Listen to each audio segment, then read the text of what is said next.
silêncio, vamos começar. Todos preparados, vamos sentar.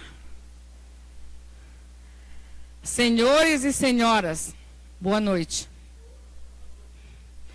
Na data de 6 de novembro de 2024, damos início à cerimônia de abertura do 9º encontro de aposentados, aposentadas e pensionistas do Sintrafesc.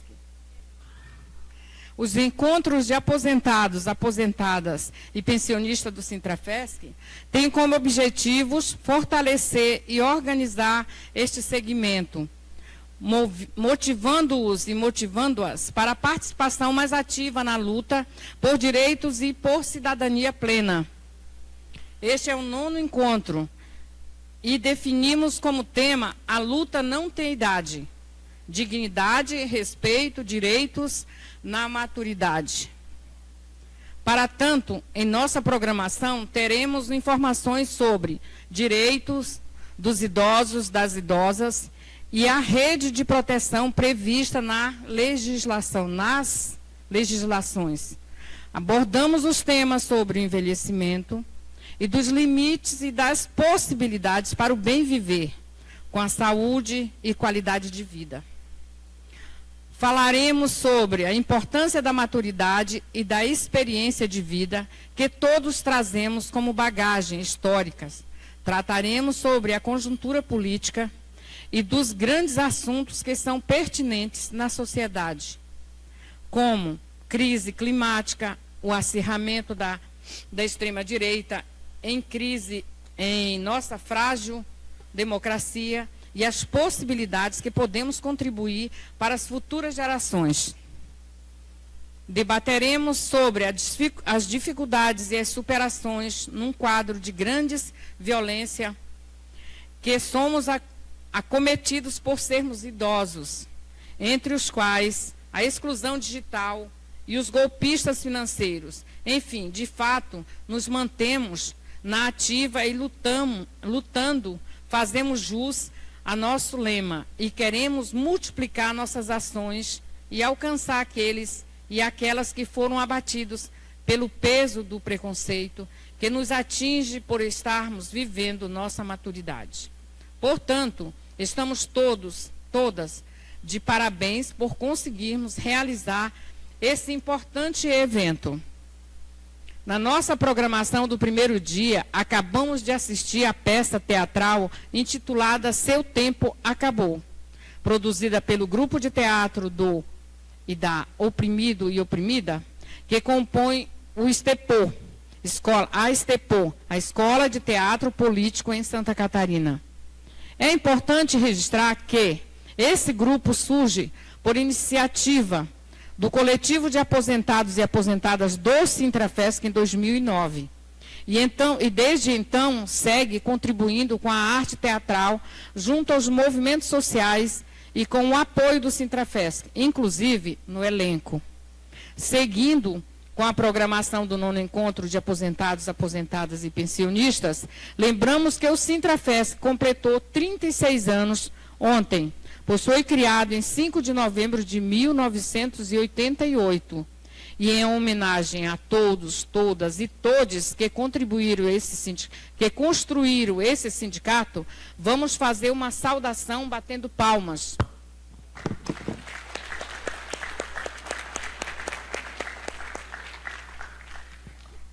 Dando prosseguimento à nossa programação, vamos passar para a composição da mesa de abertura oficial.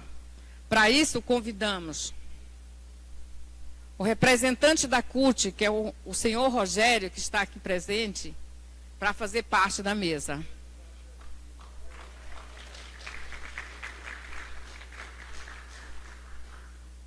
É alguém da direção do Sintrajusc, porque eu não tenho o nome aqui, gente. Quem é que está aqui representando o Sintrajusc? Ela está aqui? Hã?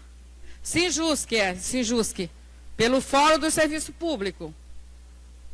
Mas ela é do Sinjusc. E a Marlete, presidente do Sintesp. Está aqui também, né? Marlete. Ou é você que está representando? Hã? É a Marileia que está representando? É a Marileia. Então, a nossa companheira Marileia vai representando o Sintesp. Justino Antônio Tomás, do MAPA Concórdia, diretor, pela Secretaria de Assuntos de Aposentadorias e Pensões.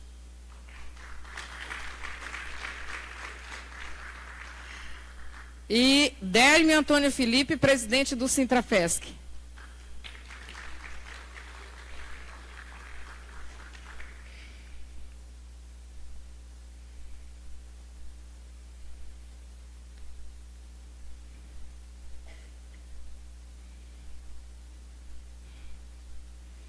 E agora eu passo a palavra para o nosso presidente, Délmio, que vai fazer uma homenagem especial.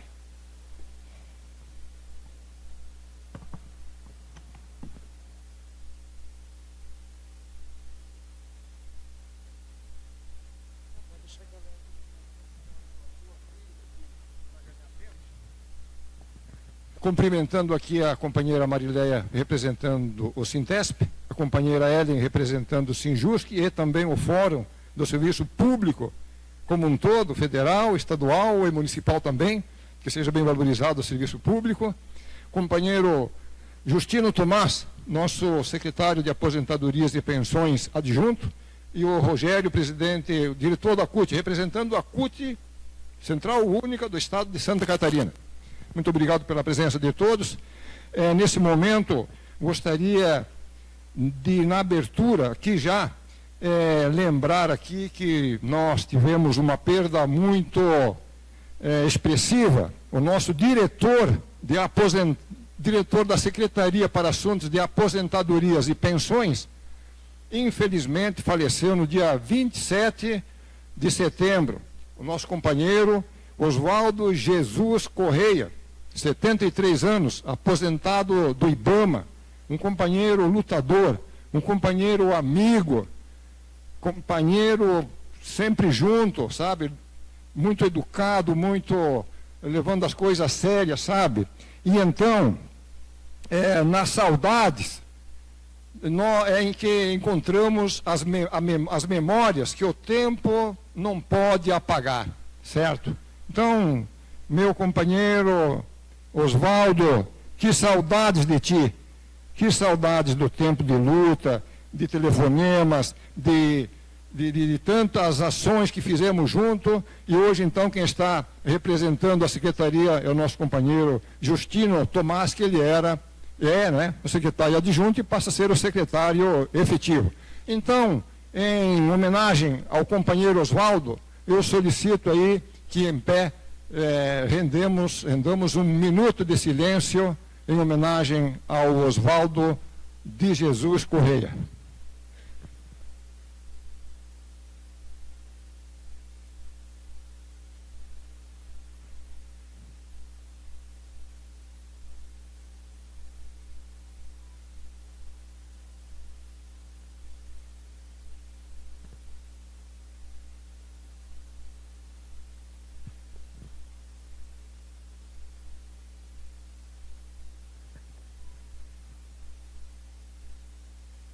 Oswaldo, presente.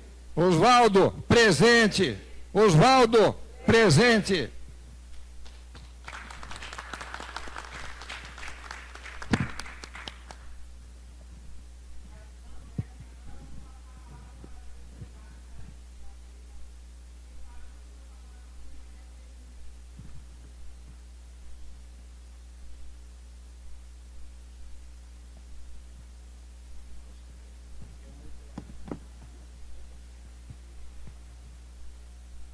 Então, iniciamos aqui, passando a palavra, acho que podemos começar pela representante do Sintesp, a Marileia, pode ser? Aí em até 3 minutos, aí fazer uma saudação. Ok, obrigado. Hein?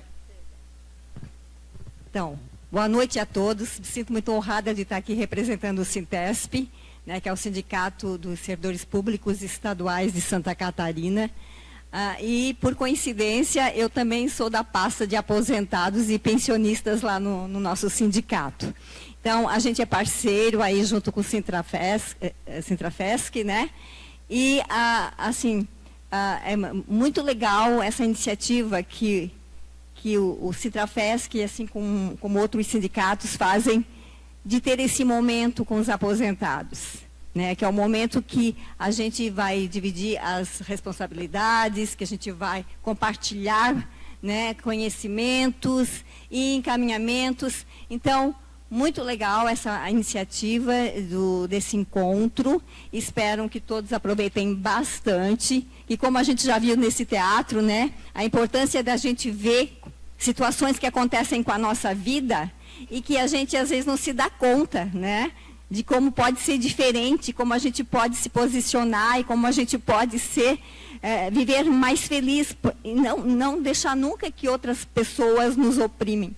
Que é o momento na aposentadoria da gente viver com felicidade, com prazer, curtir, né? Então a gente tem que procurar isso.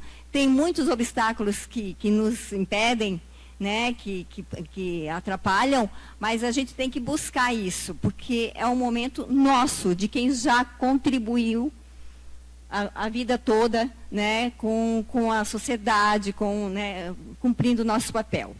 Então, sejam bem-vindos aí nesse encontro, que tenham bastante aproveitamento, né? Tem todo o carinho aqui do Sintrafesc, que convidou palestrantes, que vai ter todo um trabalho, que vocês consigam curtir bastante isso, aproveitar bem. É isso, uma boa noite. Ok, Marileia, muito obrigado pelas palavras animadoras aí, representando todos os servidores públicos estaduais, né, de Santa Catarina. Então, em seguida, né, Graça, passamos a palavra aqui para ele, representando então o Sinjusc, né, Sindicato dos Trabalhadores da Justiça, e também do Fórum Estadual do Serviço Público como um todo, né, municipal, estadual, federal, que tanto precisa de valorização. Obrigado pela presença, passo a palavra para você então, tá, Ellen? Obrigada, Dérmio. Boa noite, companheiras e companheiros. Que alegria estar aqui com vocês. Em nome do Dérmio, eu agradeço toda a direção do Sintrafesc e a acolhida, né? Estar aqui com vocês, que são companheiras e companheiros da luta, né? Porque a gente está construindo juntos diariamente.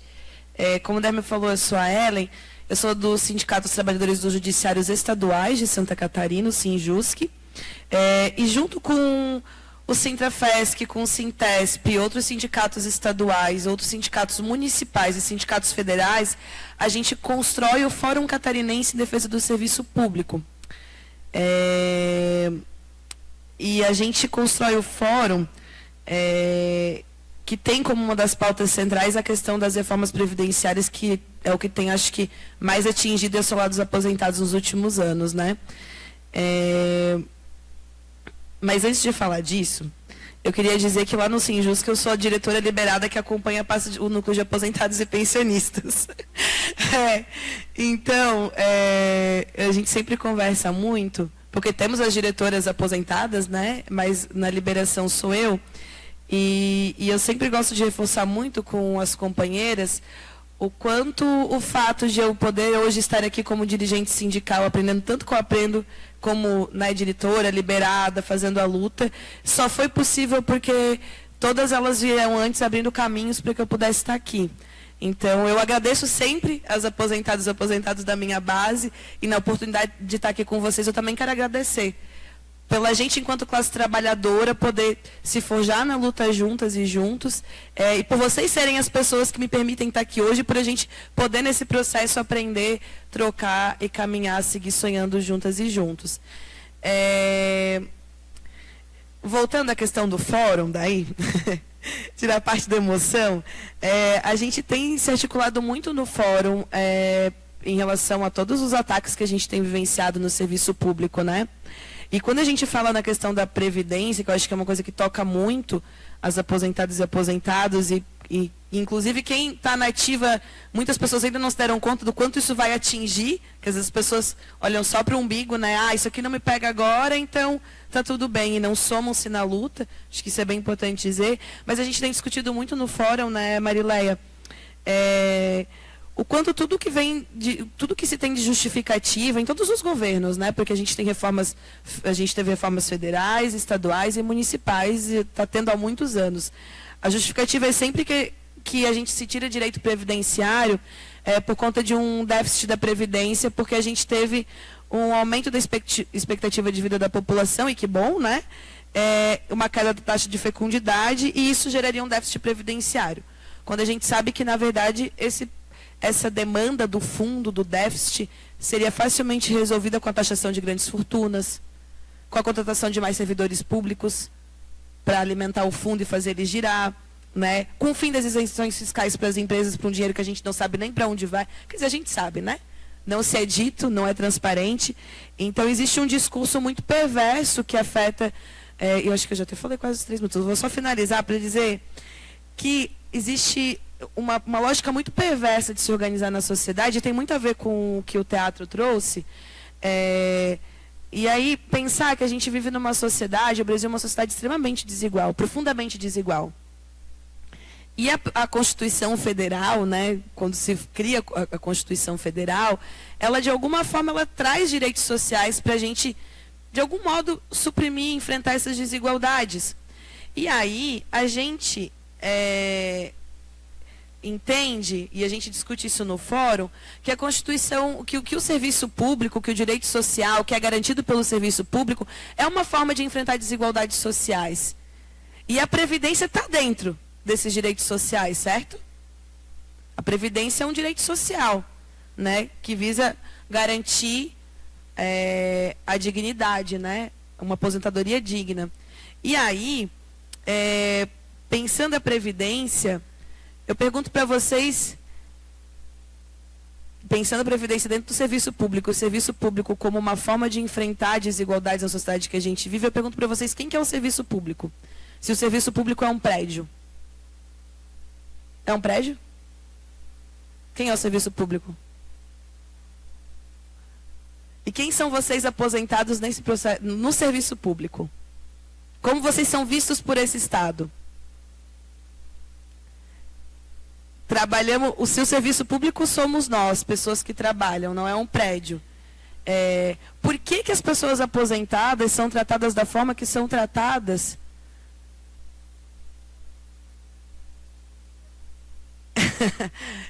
Na lógica do mundo que a gente vive é um pouco isso, né? E aí tem a ver com o preconceito todo. Esse etarismo, quando a gente fala do preconceito etarista, que foi abordado no teatro, das coisas que a gente vive no dia a dia de acesso, exclusão digital, na relação com as famílias, é também o que estrutura a sociedade no trabalho.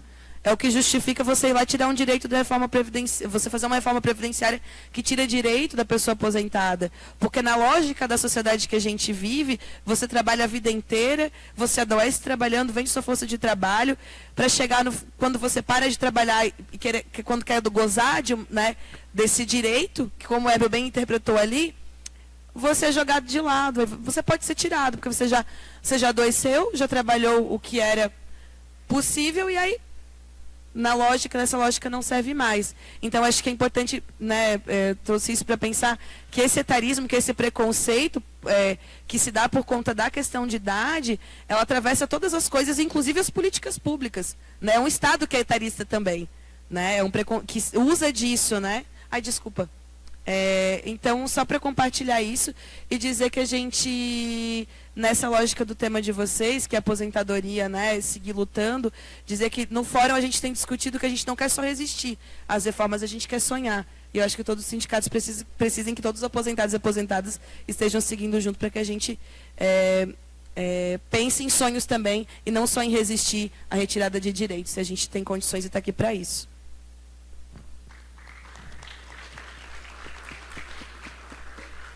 Muito agradecido, Zé, pelas palavras aí, que trouxe todo um conjunto das nossas situações aí, né? E a palavra do fórum, né? Que na derrubada, ou pelo menos na segurada da PEC 32, foi muito importante, né? As três esferas juntos, né? nesse fórum estadual e também depois no federal também. Essa união toda fez com que a gente pudesse segurar aquela reforma nefasta da PEC 32. Obrigado, hein? Agora passamos a palavra então para o companheiro presidente da CUT, o Rogerinho, a gente conhece muito por Rogerinho, né? Um abraço aí. Não fica nervoso, cara. Não fica nervoso. Eu vou pedir licença para falar de pé. Primeiro, boa noite a todos e a todas. Cumprimentar a mesa, né? A mesa bem representativa aqui. Cumprimentar o Lírio, que é companheiro da direção da CUT. E esclarecer que eu não sou o presidente da CUT. O presidente da CUT é a dona Ana Júlia, né? Sou secretário-geral. E também dizer que aqui eu sou estranho no ninho, né? Todo mundo público e eu sou da área privada, né? Mas somos trabalhadores iguais, somos companheiros da luta do dia a dia. Dizer que, parabenizar aqui os atores e atrizes, dizer que já fiz parte desse teatro, né? Por aquela sala ali, a gente já fez uma encenação aqui no Congresso da CUT. O arteiro, né? Cumprimentar a cada um e a cada um de vocês que se dispuseram a participar desse encontro, que pela idade, pela disposição, pelo compromisso que ainda tem com a classe trabalhadora e com a entidade sindical, isso tem que ser louvado, né? Tem que ser enaltecido e tem que ser... Inclusive eu estava falando pro Lírio ontem, quando ele me convidou para confirmando a participação, que vocês deveriam fazer uma bela de uma revista desses encontros de vocês, né? Já é o 9º encontro, né? Ficar aí para a juventude, com motivação para a juventude que está vindo aí também dar continuidade a esse trabalho. Enquanto Central Única dos Trabalhadores, a nossa luta é da classe trabalhadora, né? Então é da juventude, do primeiro emprego até os limites das nossas forças, né? Enquanto a gente se considera classe trabalhadora, sempre vai haver desafios. E os desafios vão ser só superados, como já foi colocado aqui também inicialmente, de forma coletiva. E quando a gente se fala de forma coletiva, a gente não pode excluir ninguém. Nem o jovem que está aprendendo, que tem o que ensinar, tem o que motivar, mas também como as pessoas que também já contribuíram e continuam contribuindo. Porque se cada um de vocês aqui, e eu também pretendo chegar lá, se aposentou e não está mais naquele local de trabalho de origem, mas continua na sociedade, continua pagando impostos, continua contribuindo para a sociedade continuar evoluindo, né? Porque como foi dito aqui, o serviço público ele não é temporal, né? Ele é atual, permanente e constante. Então, vocês com certeza já deram as suas contribuições e contribuem, inclusive, orientando a família, ajudando os netos, ajudando os filhos, ajudando os parceiros. E é nesse sentido que quero deixar uma mensagem aqui, porque o tema do teatro ele foi bem cirúrgico, né? E quer dizer que o tempo não acaba. O tempo só acaba quando a gente permite que acaba. Porque a gente se aposentou do trabalho e não se aposentou da vida. A gente continua vivendo e ainda tem muito que viver, muito que socializar. E é com essa socialização, com essa vida, com essa animação, que a classe trabalhadora, a sociedade precisa de cada um de nós. Cada um com a nossa experiência, cada um com a nossa contribuição, com a nossa disposição, porque só coletivamente a gente vai conseguir ultrapassar as barreiras, seja elas novas ou antigas. E não são poucas, não são poucas. E aí é a central, é os sindicatos, é as associações. Não é à toa que tem a associação de aposentados, né? Porque também é um espaço de acolhimento e de luta social. Então, deixar aqui o abraço da Central dos Trabalhadores, mas vamos cumprimentar a direção pelo 9 e cumprimentar também a direção e a categoria pelo aniversário desse sindicato, né? Que fizeram ontem. Então, parabéns pela luta, que outros 100 anos venham e que outros que venham possam se espelhar na luta de vocês. Um abraço.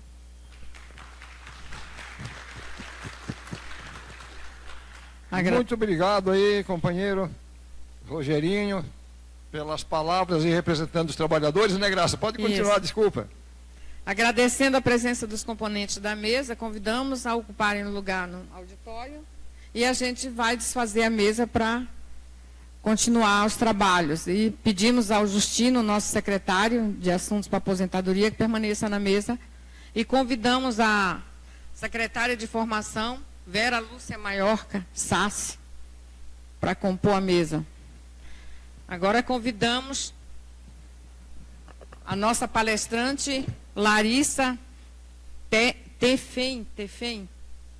Desculpa se eu falei errado, mas é Tefem Silva.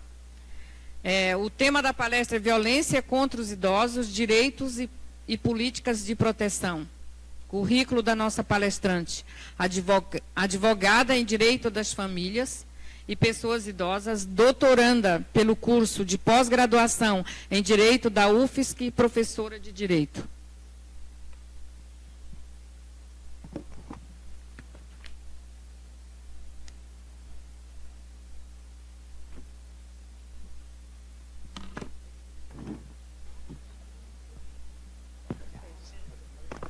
A bola é com vocês dois aí, principalmente Justino, que iniciam os trabalhos aí da mesa. Vamos ouvir a Larissa e depois que ela falar, a gente vai abrir espaço para vocês fazerem pergunta. Daí vocês se inscrevem, trazem o crachá aqui para fazer as perguntas que for necessário.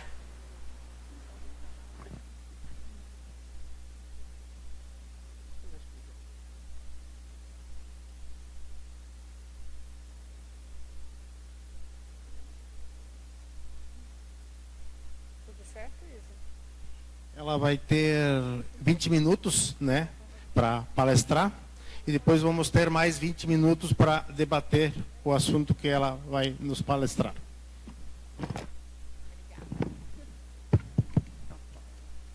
Boa noite a todas as pessoas presentes. Boa noite aos meus companheiros de mesa. Quero agradecer a Iside pelo convite. É uma alegria participar desse evento. É a primeira vez que eu venho até aqui, então foi um belo passeio, inclusive, não conhecia aqui a sede aqui, inclusive do hotel, tá? Achei bem bonito, inclusive penso que vários estão aqui já hospedados. Como é que funciona? Ah, então tá ótimo, muito legal. Até sexta. Eu cheguei no meio do teatro e gostei muito da dinâmica. Eu acho que é um pouco dessa vivência, dessa troca que a gente precisa fazer. Né? Para quem não me conhece, eu sou Larissa, eu acho que já foi feita aqui a apresentação. E a minha fala, né, esse nosso encontro de hoje, é justamente trabalhar um pouquinho com vocês, ou trazer um pouquinho dessa reflexão sobre a questão da proteção e até mesmo do planejamento dessa etapa de vida que é o envelhecimento. Tá? Então, na verdade, é uma fala muito mais solta. Eu vou pensar algumas questões aqui, né, e depois a gente posso abrir mais através de perguntas, ou como vocês acharem, ou seguir um pouquinho mais com a palestra, o que vocês forem aqui achando melhor, tá? De acordo com a dinâmica que for boa para todos aqui. E aí a minha reflexão com vocês é, bom, qual é a contribuição que o direito, essa área tão dura do mundo da vida, mas também ao mesmo tempo tão importante, pode trazer para a questão do envelhecimento, no sentido da proteção, da promoção, do incentivo dessa etapa da vida?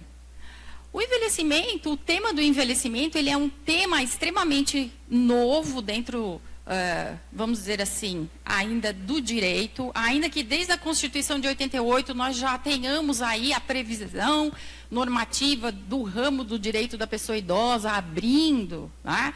Mas, de fato, esse olhar mais acadêmico, mais específico e mais enfatizando a questão das lutas, das políticas públicas e nessa potencialização de direitos, ela ainda é algo relativamente novo. Então, o direito, e que é um contrassenso, porque o direito é o quê? É a linguagem da cidadania.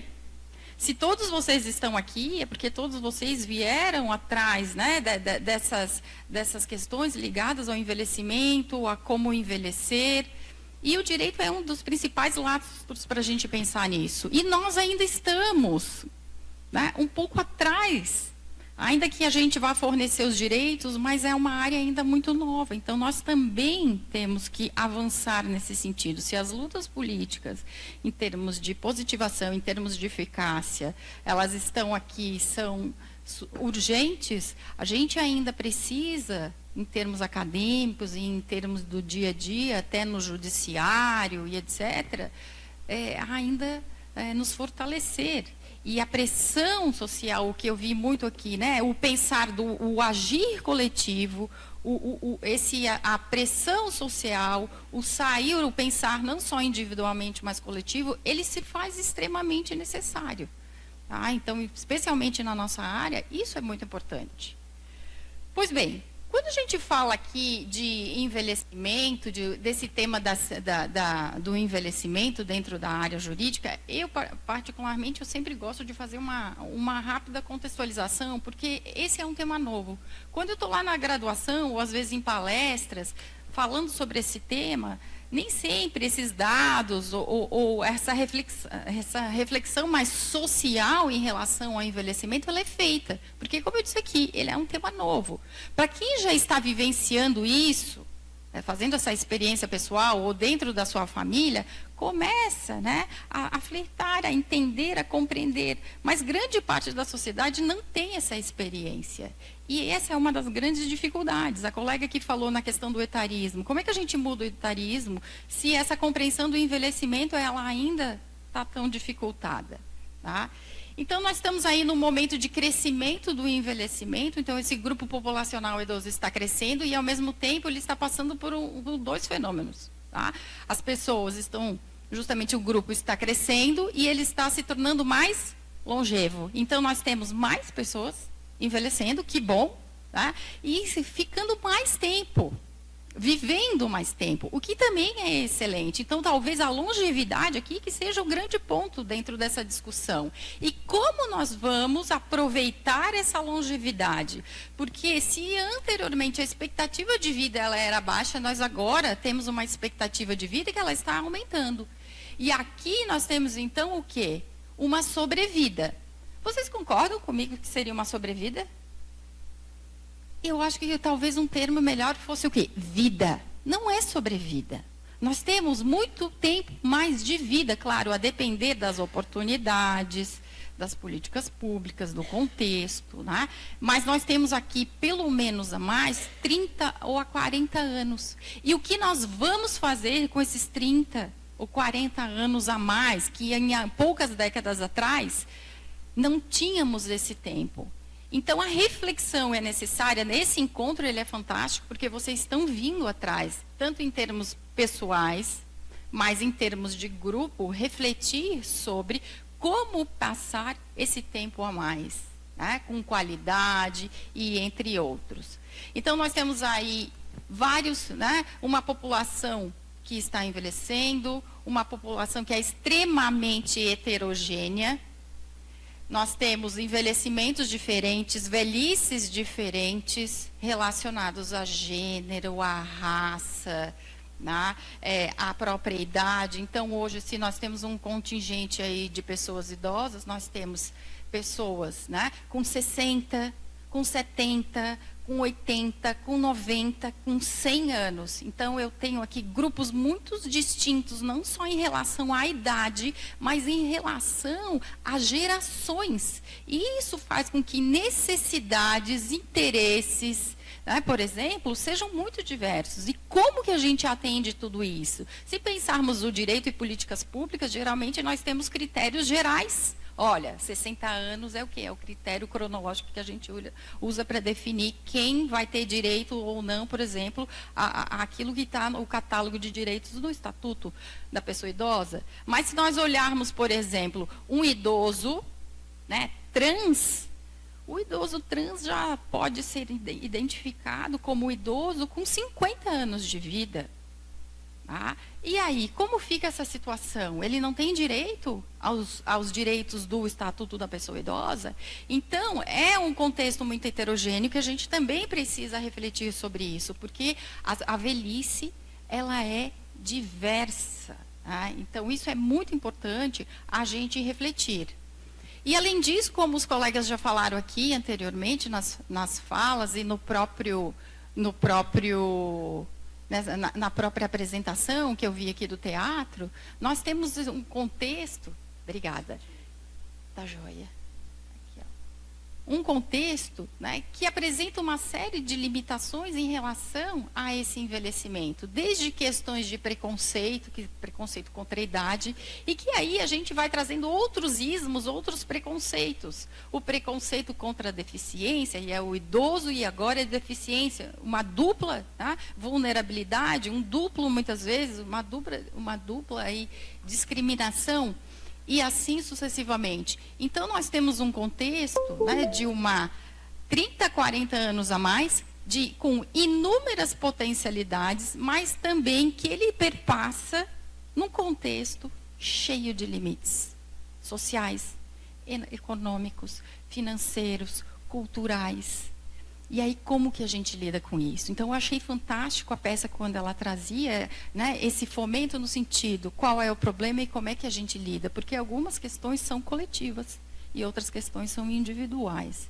Então, refletir sobre o seu envelhecimento, né, e o envelhecimento coletivo, ele é essencial. Tá? E como é que o direito pode também contribuir com isso? Bom, não vou ficar aqui falando muito de legislação, mas nós temos aí nos últimos anos uma mudança muito grande desse olhar dessa população idosa aí que vem crescendo e se tornando longeva. Então, o envelhecimento que por muito tempo foi visto de uma forma como um valor social muito né, negativo, hoje o envelhecimento ele é visto como um valor social positivo. E isso se reflete no quê? Na positivação de direitos que vem trazer a proteção e a defesa desse grupo etário.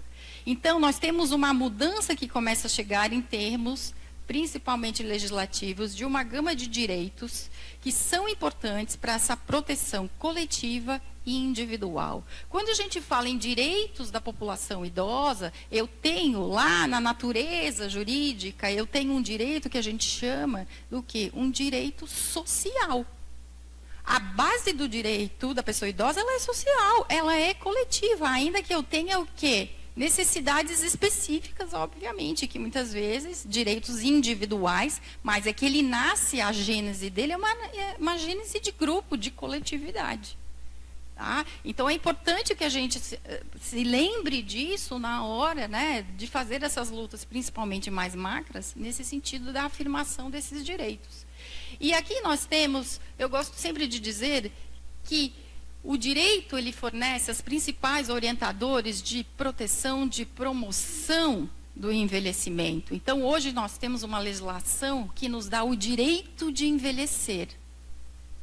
Isso é uma mudança fantástica. E é uma mudança que veio com a Constituição de 88 de modo muito forte. Ou seja, é algo muito recente ainda. A gente pode pensar, mas não. Parece que eu estou falando uma obviedade, mas não é uma obviedade na vida, talvez, de muitos de vocês.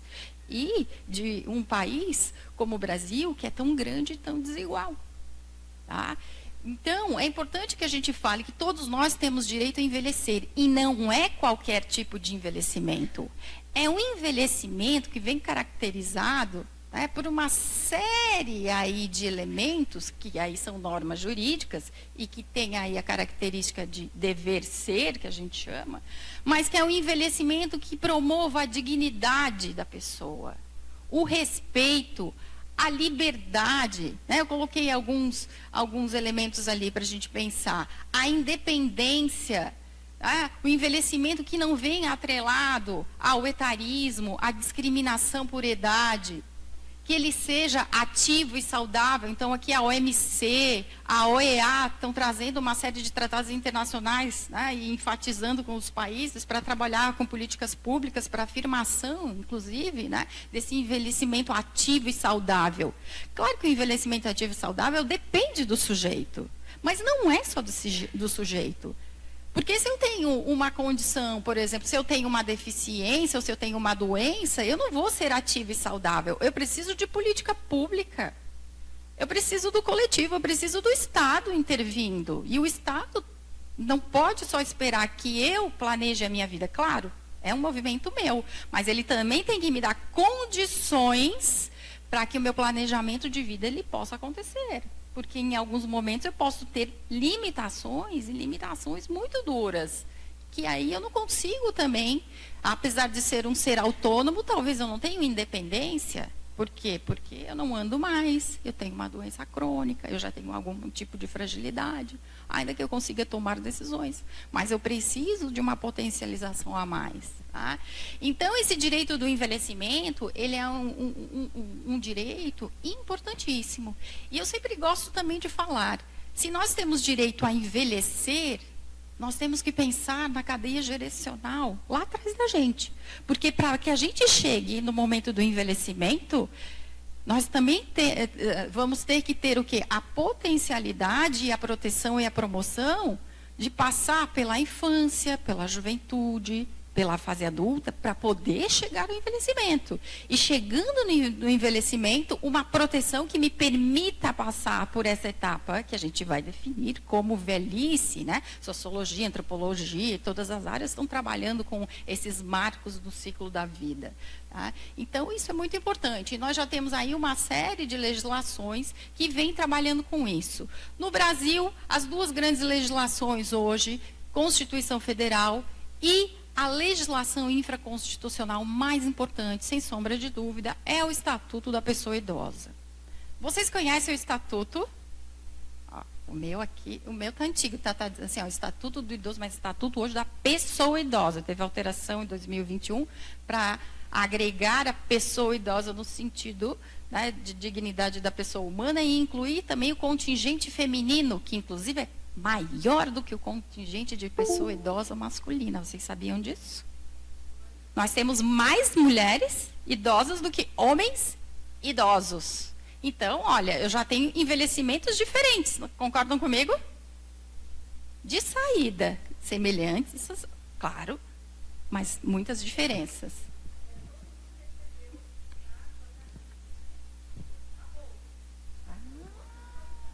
O Estatuto?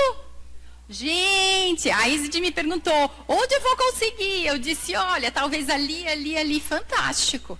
Parabéns. Tá, fantástico. Gente, isso aqui, ó, é igual a gente vai na loja, toda lojinha tem o quê? O Código do Consumidor. Quem tem 60 a mais na bolsa, eu gosto da versão aqui, eu sou old school mesmo, eu gosto disso aqui, impresso. Se não, deixa no celular, baixado, bem fácil. Pede, se não consegue, pede ajuda para o neto, para o filho, para o vizinho, né? Vai lá, vamos lá, tá? Dentro desse conjunto de legislação, gente, o Estatuto, então, é a principal arma que nós temos de proteção e promoção do envelhecimento. Então, nós temos uma legislação muito pioneira, com diversos direitos, que não só coloca, né, institui o marco cronológico de quem é pessoa idosa no Brasil, 60 anos igual ou mais, e destina uma série de direitos e deveres e de compromissos que o Estado brasileiro assume para, né, dar suporte a esses direitos. Tá? Então, nós temos, eu só coloquei ali, bem, de forma muito ampla, né, que gostaria que deixe o convite para que vocês leiam esse estatuto, mesmo que não entendam tudo, mas tem muita coisa ali que vocês vão se surpreender.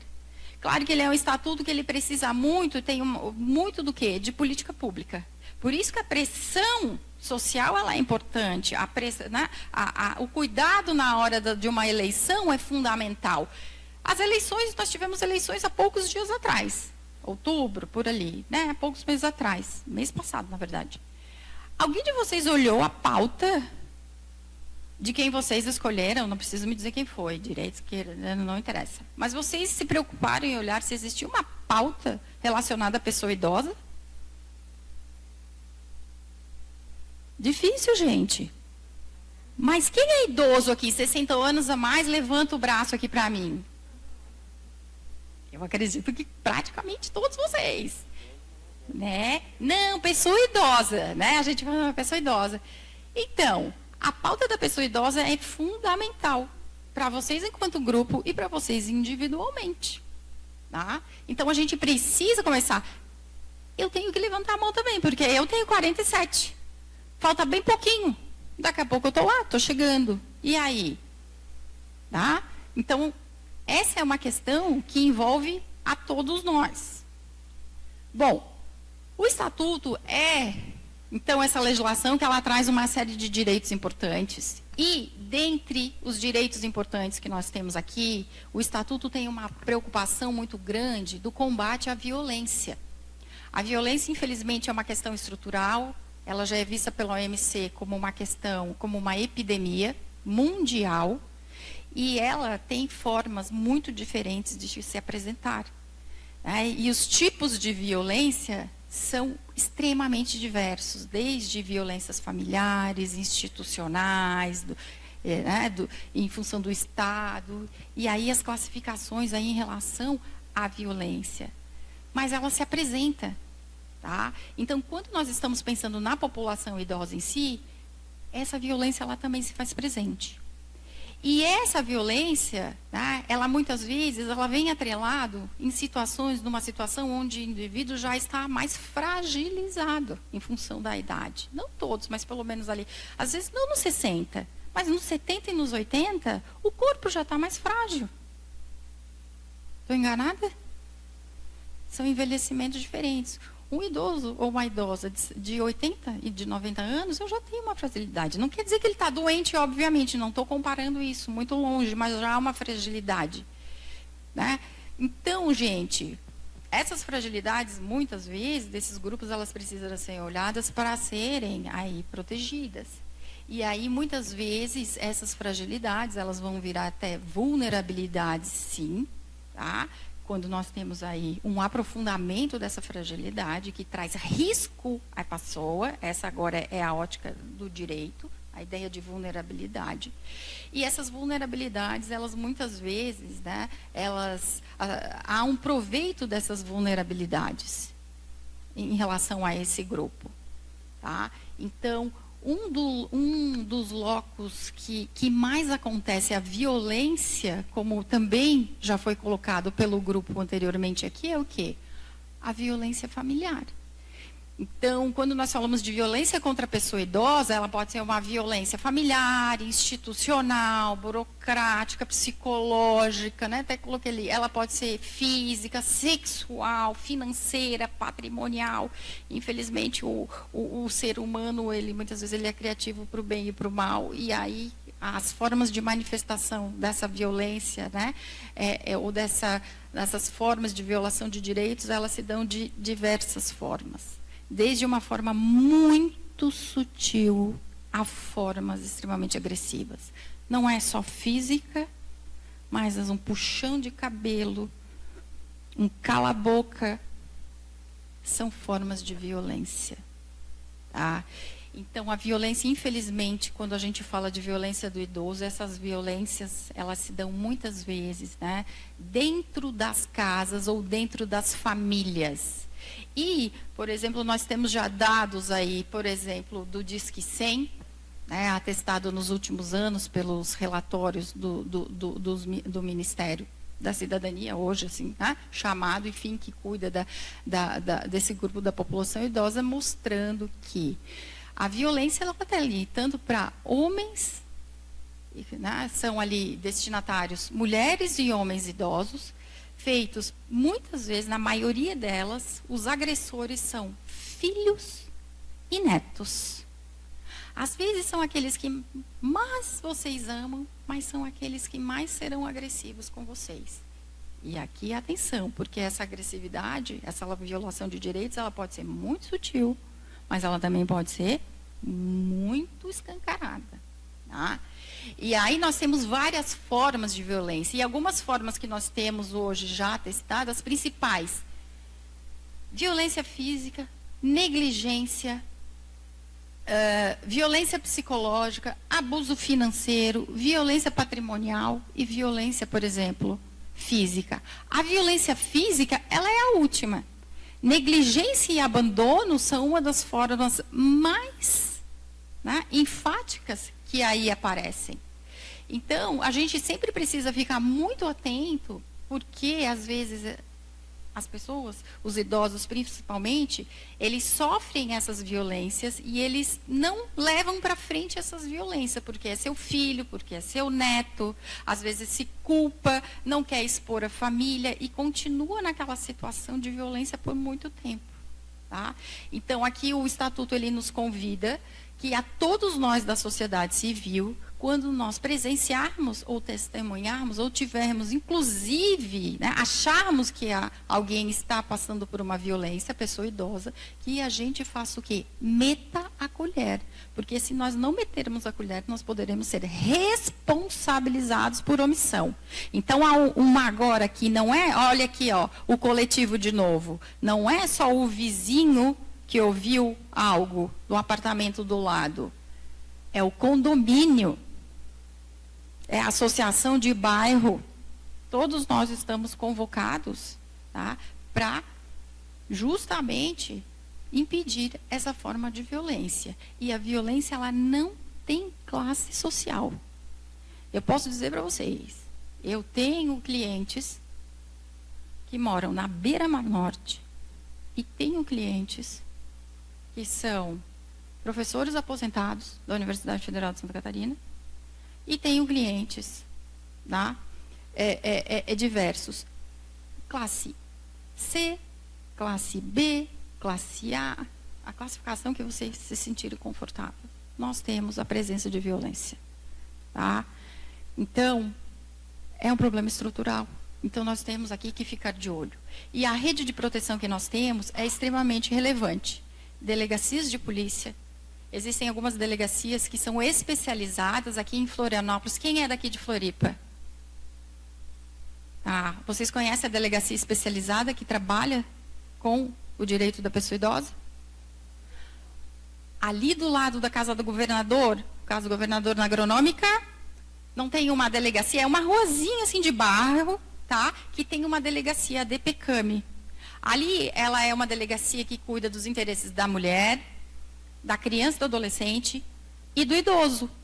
Então, é uma delegacia que é um primor, tá? Que as delegadas já vêm trabalhando há muito tempo com isso. Ali a doutora Patrícia Zimmermann e toda a equipe de delegados, tá? É uma equipe muito comprometida e que vão até lá. Existem outras delegacias que não são específicas, mas que estão ali. Né, que vocês podem se dirigir para fazer uma denúncia. BO, hoje, pela via online, às vezes é mais difícil, mas vocês podem recorrer. Tá? Então, nós temos aqui outros, o Ministério Público, com uma função muito importante, Conselho Municipal do Idoso, também é um local importante, mas assim, aqueles que a gente vai ali pedir um auxílio, muitas vezes muito rápido, são as delegacias, o bombeiro. Tá? Nós temos 2 canais importantes de buscar auxílio, que é o Disque 100, que vai bater em Brasília as informações e eles repassam para cá, por exemplo, o estado de Santa Catarina, mas tem o Disque 181, que esse é o quê? É direto de Santa Catarina. Vocês sabiam dessa informação? Tá? Então, assim, são pequenas informações, mas que é importante que a gente tenha. A Defensoria Pública, importantíssima, também a estadual, principalmente a estadual, quem não tem condição, o idoso às vezes não tem condição de ter um advogado, que advogado é caro, tá? A defensoria, ela está ali, ela pode colher um pleito. Então, gente, tem uma rede já estruturada, ela não é o suficiente, obviamente, mas tem uma rede já muito boa. O Ministério Público, junto com a Defensoria, junto com a OAB, que eu também faço parte da Comissão do Direito da Pessoa Idosa da OAB, tá?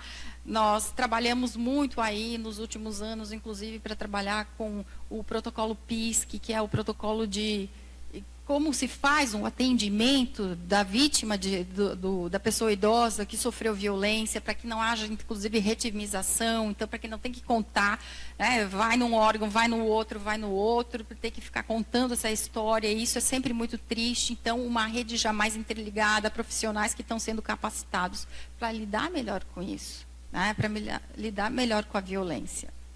Bom, e aí fica o convite.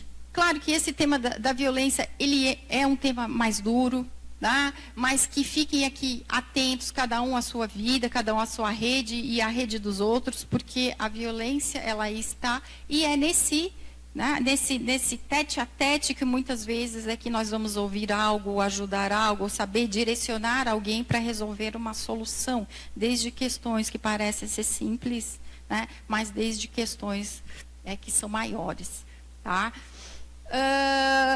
Outro ponto que esse estatuto vem trazer, então, são vários outros direitos e que, de novo, eu deixo aqui o convite para que vocês agora leiam em casa, para que vocês estejam bem atentos, né, às chamadas de atenção que ele vai nos dar, mas que, principalmente, né, que vocês saibam os direitos e os deveres que esse estatuto ele pode aqui nos apresentar. Bom, feita essa primeira explanação, olha, estamos aí, o grupo está crescendo, está longevo, nós somos diferentes, temos inúmeras necessidades, né? Nós temos legislações potencializando esse envelhecimento e nos protegendo a partir de diversas formas, tá? Agora vamos pensar um pouquinho, gostaria que vocês pensassem um pouquinho, né? Saindo desse plano mais macro, mais coletivo, e pensando um pouquinho no envelhecimento de vocês. Ai, posso seguir só mais um pouquinho? Ou quer já que eu termine? Me deem só mais uns minutinhos que...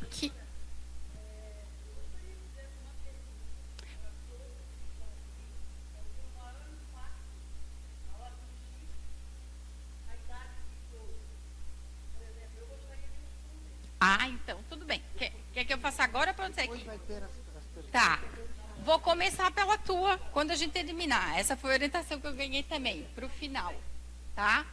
Bom, gente, quando a gente fala, então, dessa etapa da vida, né, o direito, ele vai nos dar uma série de mecanismos e normas para que a gente possa, o quê? Planejar coletivamente, mas também individualmente, o nosso envelhecimento.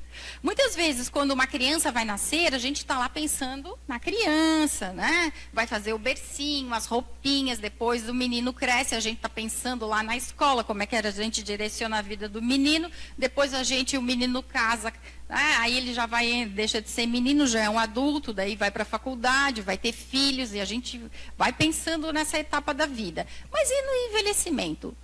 Quem aqui pensa no envelhecimento? Quem pensou no seu envelhecimento antes de chegar aos 60? Levanta a mão aqui para mim. Olha, só uma de todos vocês, né? Essa etapa, eu comecei a minha fala dizendo, a velhice hoje ela pode chegar de 30 a 40 anos, a depender da circunstância, né? Coletiva, mas principalmente pessoal. Então, pensar nessa etapa ela é fundamental. O que vocês vão fazer com esses 30 ou 40 anos? Se vocês hoje estão aqui, nesse encontro, estou achando que vocês já estão pensando nisso. Tá? Então, eu gostaria de deixar essa ideia. Como planejar a vida? Como planejar essa etapa do envelhecimento? Porque isso aqui demanda o quê? Reflexão, agir, aquilo que o direito chama de autonomia.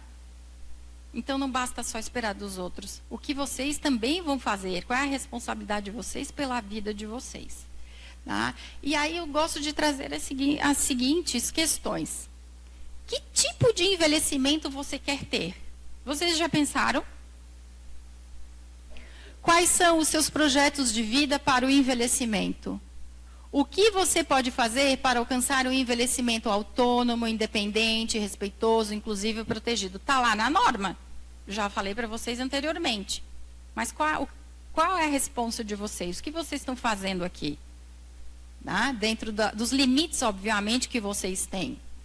Quais são os seus planos em relação a bens, patrimônio, desejos pessoais. Tá?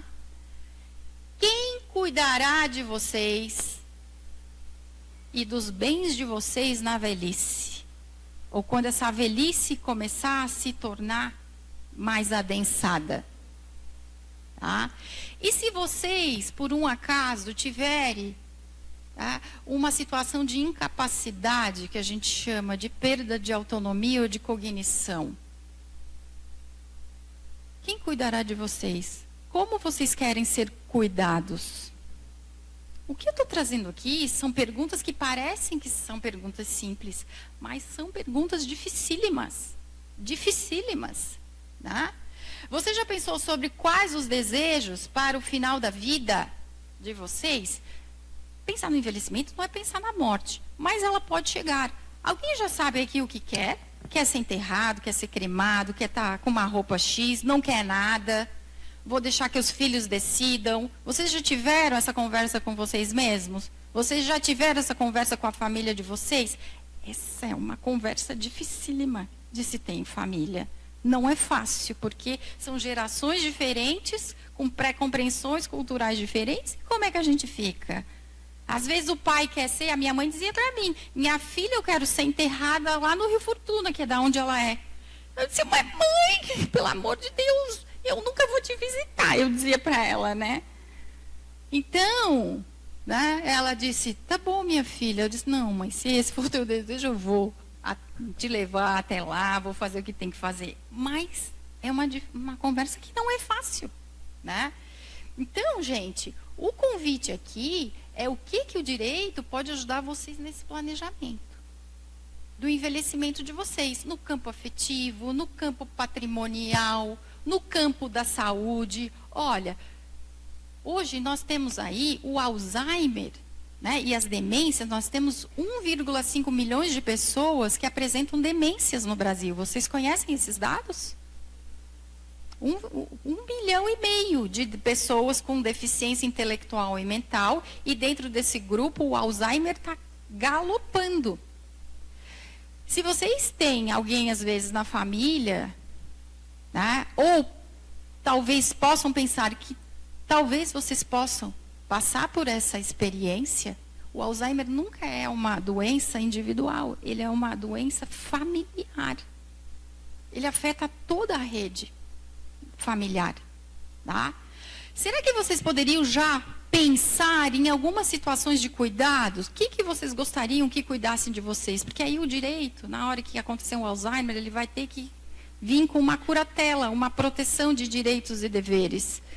E aí, era a antiga interdição. E aí o juiz vai ter que decidir quem vai cuidar de vocês, dos bens de vocês.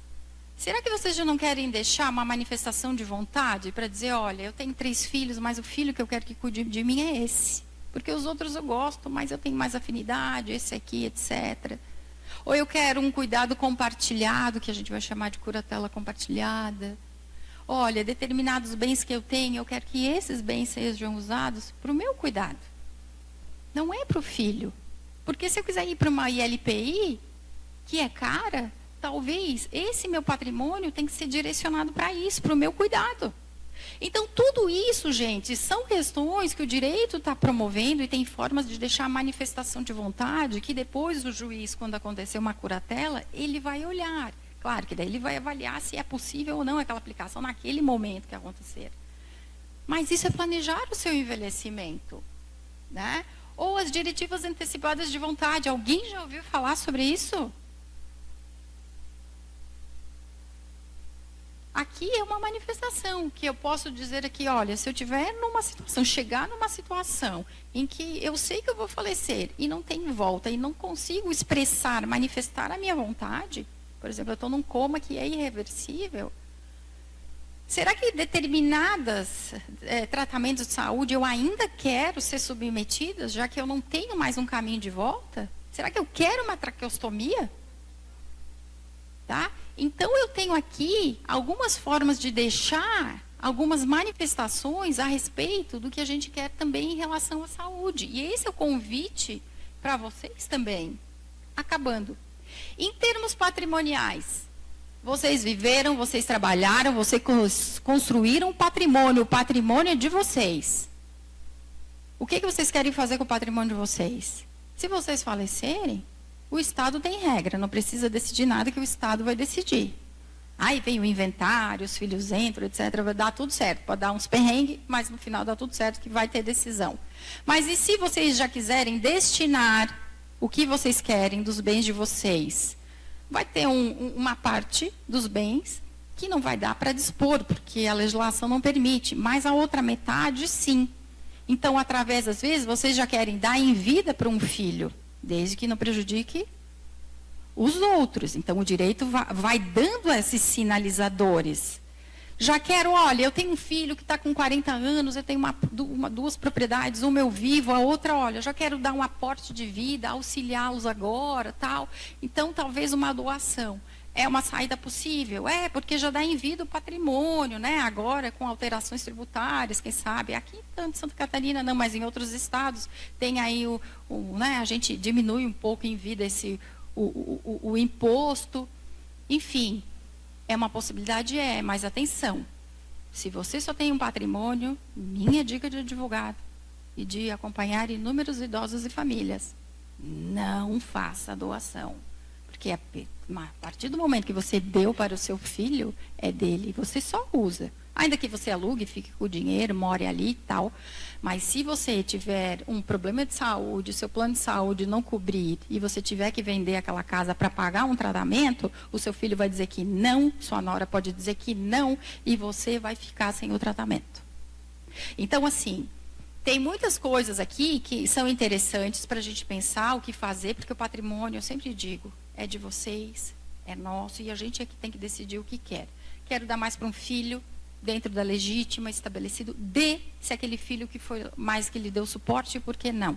Autonomia. Mas faça isso direito para proteger o direito dos outros. Testamento, para vocês pensarem, né? Se quer deixar já da morte direcionado daquela parte que vocês têm, vou fazer um testamento para deixar direcionado essa casa, eu quero deixar para o meu neto. Foi o meu neto que cuidou de mim. Então, tem várias formas de vocês planejarem. E estou terminando aqui. Em relação, muitas vezes, o que acontece? Vem um inventário, né? Falece do casal, falece o idoso, permanece a idosa, e às vezes eu tenho ali uma série eu posso ter bens, mas eu tenho um dinheiro que está muito na conta do aquele que faleceu, e aquele que fica vivo, até dá andamento, às vezes, no inventário, ele vai ficar sem dinheiro. Então, a gente tem que pensar no companheiro de vida e na companheira de vida. Isso é fundamental. Tá? Então, como eu vou deixar resguardado aquela minha esposa ou meu esposo, que se eu falecer de modo muito abrupto, para que ela consiga, inclusive, ter dinheiro para contratar um advogado, fazer inventário e ter dinheiro para pagar, né, aquelas coisas do dia a dia do giro, porque às vezes as famílias ficam sem dinheiro nenhum, porque fica tudo bloqueado a partir do momento do falecimento. Então, conta conjunta é importante ter com o seu companheiro de vida ou com a sua companheira, porque se daqui a pouco, e nem demora muito, isso também é congelado. Tá? Então, gente, são algumas formas de vocês organizarem esse seu envelhecimento. Então, o meu convite para vocês é que a velhice é uma etapa cheia de potencialidades, cheio de beleza, cheio de vida, mas ela também traz desafios. E é importante que a gente também pense nesses desafios, naquilo que a gente quer, e dentro das nossas possibilidades, que a gente possa organizar. Né? Tem coisas que não vai dar, outras coisas, mas se vocês querem já deixar isso organizado no plano individual, familiar, etc., então pensem, comecem a pensar sobre isso. Busquem informação, converse com o marido, converse com os filhos, busquem profissionais qualificados, organizem formalmente isso, comecem a agir formalizando os desejos, as vontades, os anseios de vocês, para que esse envelhecimento seja da maneira que vocês desejam. Que esses últimos anos, ou que esses 30 anos, que são muitos e 40 anos, sejam vivenciados de forma mais plena o possível. Então, dentro daquilo que depende de vocês. Então, o direito, ele tem essas possibilidades, tá? E eu deixo aqui esse convite de reflexão, que vocês reflitam sempre sobre o processo de envelhecimento coletivo, mas que também reflitam sobre o processo de envelhecimento individual de cada um de vocês e vejam-se quais são os desejos, as vontades, os anseios e o que vocês querem fazer para organizar isso desde já. Nós temos alguns mecanismos que o direito permite, tá? Então esse aqui é um pouco da minha contribuição e fico à disposição. Obrigada.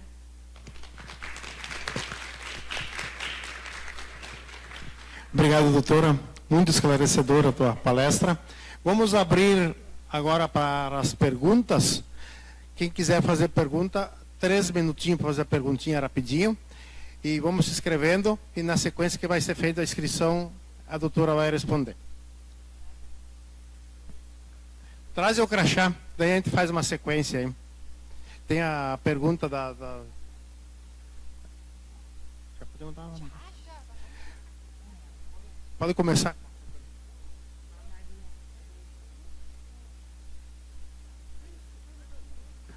Então, na verdade, ela falou ali com relação a desrespeito ao idoso. Eu, na verdade, quando eu me vi idosa, eu tive um susto muito grande com relação ao plano de saúde. O desrespeito com o idoso, aonde o aumento ele triplica. Então, isso aí foi o maior impacto que eu tive na minha vida. Eu vim tendo isso aí no início com os meus pais, que eu sempre tive o plano de saúde, trabalhava, né? E meus pais eram dependentes meus, mas eu esqueci que um dia eu ia chegar também nesta idade. E a partir do momento que eu me vi, meu esposo também ficou idoso primeiro do que eu, e quando eu me vi, também era idosa. E aquele desrespeito com os planos de saúde.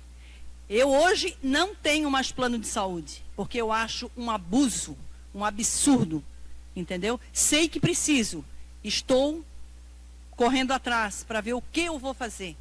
Mas deixo aqui para vocês, isso realmente é um descaso. Entende? Eu não tenho coragem. Se eu quiser pagar um plano de saúde hoje, eu agradeço a Deus porque eu posso. Mas eu não pago porque eu acho um absurdo. Entendeu? Então, esse realmente é o meu desabafo.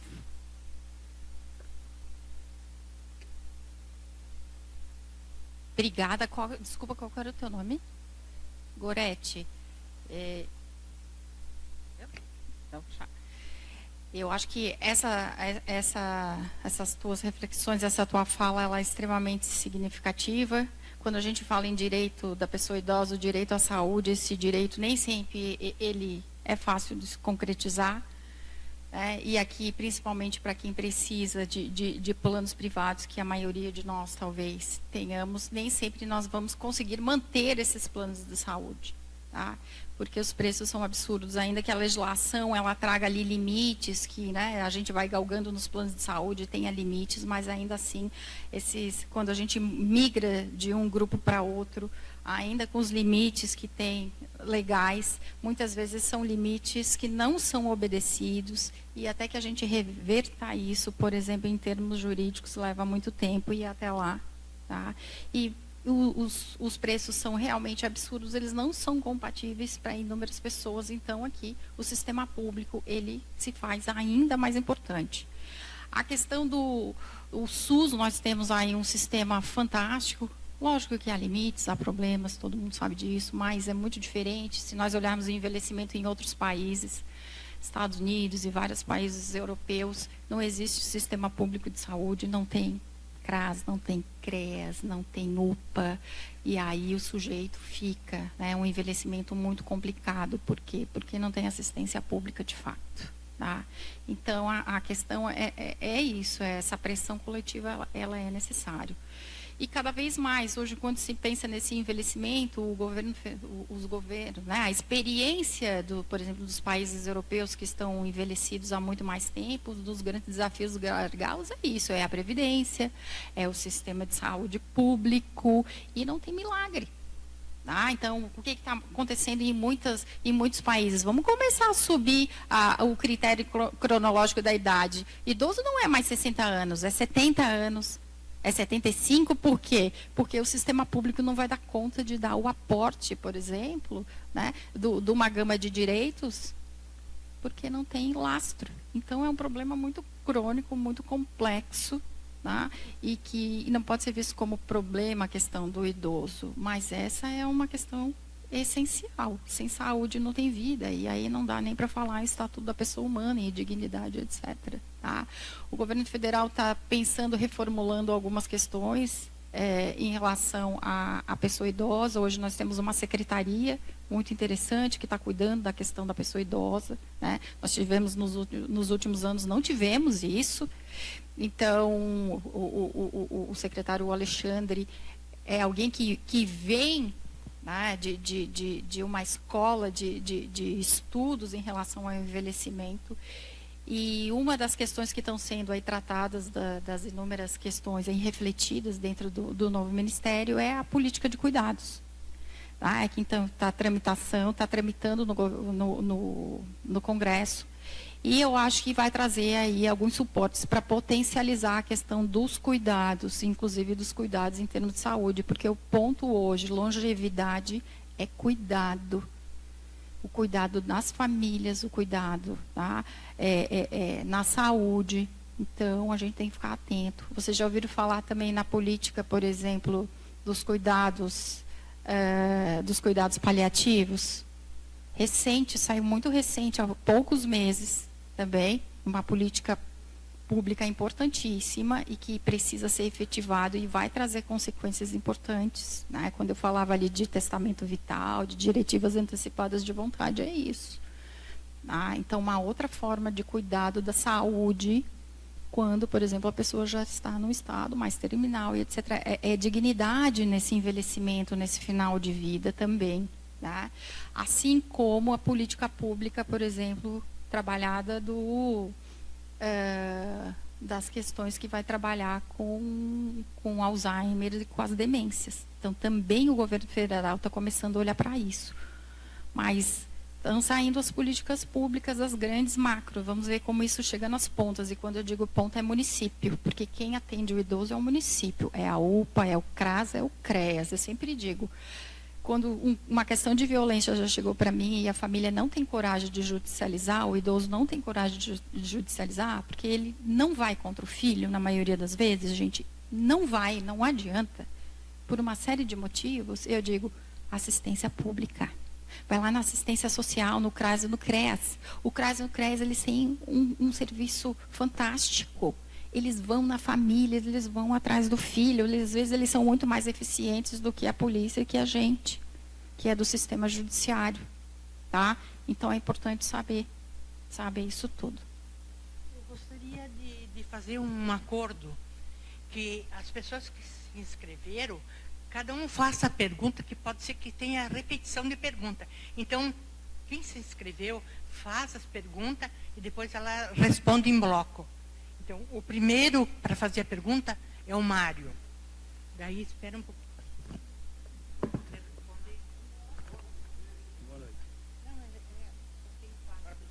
Não, é bem rápido. Essa pergunta que eu vou lhe fazer é só para esclarecimento, tá? É bem rapidinho. É que eu vi Oi. Oh, desculpa. É que eu vi um caso assim que me deixou assim até nervoso, sabe? É que eu fui no sábado à tarde no supermercado e eu vi um cidadão de mais ou menos uns 40 anos no máximo, o cara deveria ter, com um senhor de 75 anos, porque ele falou, o cara disse assim para ele assim, ó, eu tenho 75 anos, o senhor me respeita. Ele assim, de respeito não. E se tu bobear, tu vais apanhar dentro do supermercado. Pô, ele me deixou assim, né? Porque ele achou que o cara tinha pego o carrinho de compra dele. E realmente ele não pegou, porque eu vi, quando eu fui pegar o meu, ele pegou junto comigo, sabe? Aí, o que eu queria saber é o seguinte, a senhora fala que tem uma rede de proteção para idosos, né? Então, como que poderia chamar alguém para proteger esse senhor? Tá? Era só isso, só para me esclarecer, porque numa situação dessa, até eu, se tivesse né, eu poderia interceder, né? Se eu fosse terceiro, era capaz de apanhar ainda do cara. Maria Ozelame. É melhor que daí, eu só que leva o microfone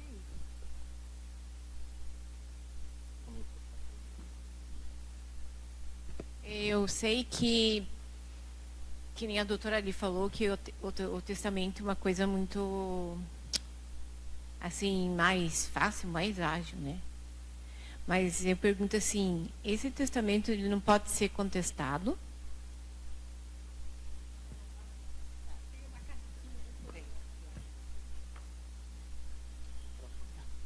Próximo é seu Wallace.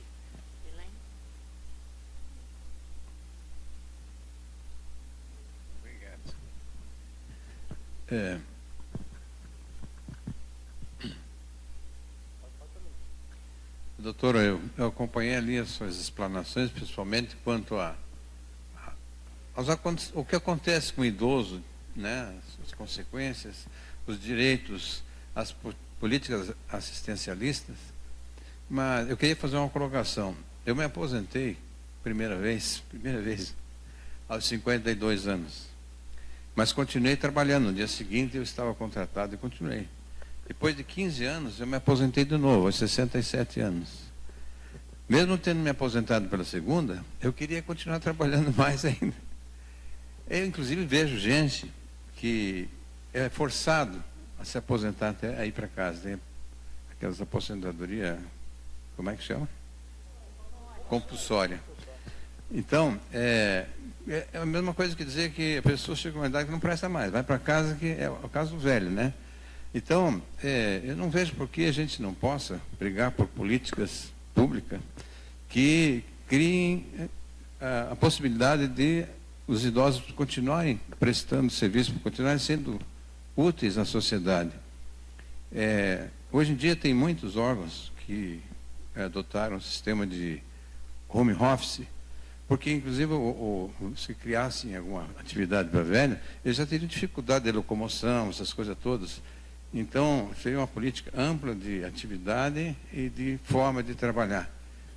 Porque não adianta você deixar o cidadão em casa queimando a pestana, não sabendo o que vai fazer. Ele fica mais velho ainda. Muito obrigado.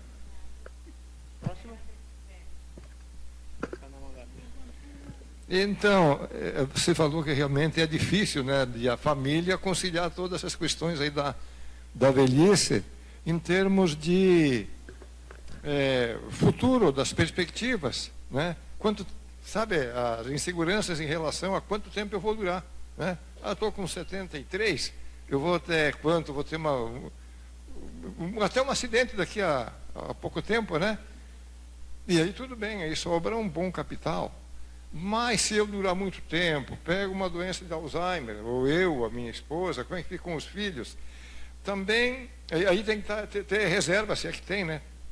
Se tem também, se você deixar, de repente morre um pouco antes e fica aquele valor lá onde vai para inventário e é imposto, que agora vai ser mais, parece que vai ser maior ainda a taxa de mais inventário, advogados e tal, e no final, toda essa insegurança que teria que ter uma espécie de orientação, né, para todos esses imprevistos, que eu acho bastante difícil, e também em relação ao governo, sabe, um governo mais da área socialista, mais da área individualista, vamos dizer assim, né, e agora mesmo foi aprovado aí uma ADIM do Supremo, onde o serviço público fica balançando, veja só, e como é que fica tudo isso, né? Um pouco complicado essa pergunta, né, professora? Vamos lá, né? Tá bom. Obrigada. Obrigada, gente. Sinal que vocês prestaram atenção, né? Quando eu fico feliz. Né? Essa altura já está todo mundo assim, cansado, com fome, né? Então, eu fico muito lisonjeada. Bom, gente, as questões de vocês são todas questões bem complexas e que, na verdade, assim, são problemas bem estruturais e crônicos e que eu realmente não vou ter respostas muito objetivas e prontas para dar para vocês. A gente pode trazer algumas reflexões aqui juntas, né, com aquilo que a gente tem hoje de alguns elementos normativos e aquilo que a gente espera que aconteça, né? Então, por exemplo, aqui na primeira questão, a questão da violência. Quando eu falei que a questão é estrutural, ela está aqui no nosso dia a dia, ela é isso, ela está dentro de casa, ela está no supermercado, ela está na farmácia, ela está de diversas formas. E como é que a gente pode fazer? Tá? Por exemplo, no caso das mulheres, a gente já tem aí, eu não sei se vocês vêm acompanhando nos últimos anos, tem até campanhas do X na mão, do batom vermelho na mão. Tá? Que o que? A mulher chega numa padaria, chega em algum lugar, num órgão público que está cadastrado, etc., tá? E ela mostra, e ela sabe que tem uma forma de violência que ela precisa ser protegida, ela até é retirada, e etc. e tal. Em relação à pessoa idosa, a gente não tem, assim, essas preocupações e essas formas já pensadas. Tá? Então, a gente vai ter que pensar como se fosse uma violência mais geral nesse sentido. Né? Olha, se alguém viu, intervenha. Intervenha. Ó, tem algum problema, não precisa ser às vezes grosso assim, ó, tem algum problema aí, meu irmão, né? Tá com algum problema, posso ajudar? O senhor está com algum problema? Se coloca, porque daí aquela agressão às vezes até já para. Ou se ela não para, você pelo menos consegue identificar o que está acontecendo e consegue ajudar. Porque daí, se for o caso, você chama alguém do supermercado, você fala alto, você pega um telefone. Aqui, ó, foi perfeito aqui o teatro que vocês fizeram. Foi alguém até que saiu e pegou o telefone e grava. Claro que às vezes não dá tempo. Tá? Porque a gente muitas vezes vai precisar do quê? De testemunha no jurídico. Então não vai dar tempo para chamar. Mas se tiver mais alguém, chama atenção, dá um cutucão, olha ali o que está acontecendo, fica atento. Tá? Faz um movimento. Esse movimento de, ó, o que está acontecendo, não sei o que, não sei o que. Tá? Então, assim, são essas coisas, às vezes, mínimas, muito menos direito, muito mais de convivência relacional, que vai fazer com que a gente possa. E depois, qual é o caminho, né?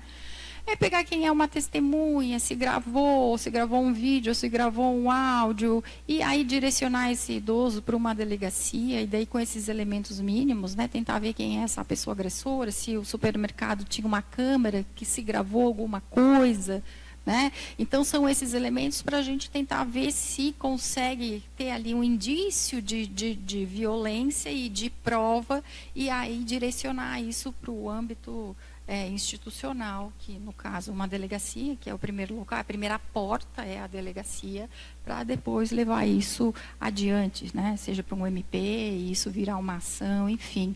Mas eu acho que o primeiro ponto é isso, você tem que se importar com o outro e se meter, é isso que diz o Estatuto lá no artigo 4º, 5º, 6º, né? Ele fala com outras palavras, mas é isso. Às vezes, né, claro, a gente também tem muito cuidado, porque às vezes assim, eu tenho, por exemplo, um filho que está com o pai, às vezes o filho é meio ríspido, mas às vezes o filho, ele não é ríspido, mas naquele momento ele foi ríspido.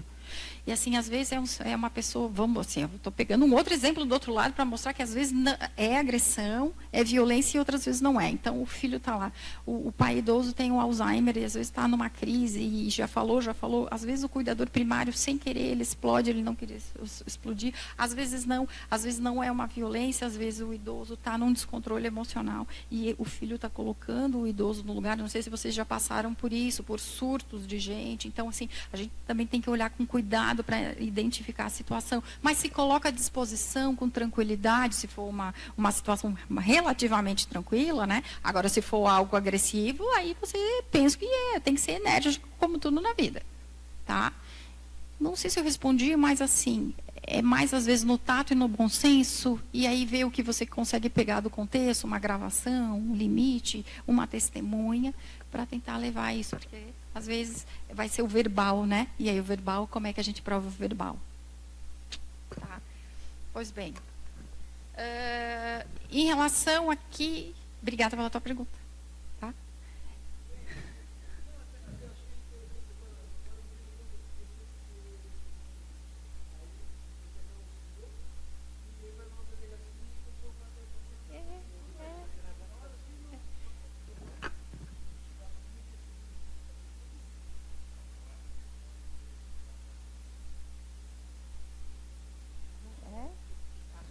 eu achei fantástico o que aconteceu aqui do teatro. Porque eles estavam ensinando, motivando vocês e talvez chamando vocês a passar por experiências que talvez vocês vão passar no futuro. E como vocês já fizeram o teatrinho, de uma forma ou de outra o teatrinho vai ajudar vocês a ter um gatilho rápido por uma situação. Foi fantástico, tá? Fantástico.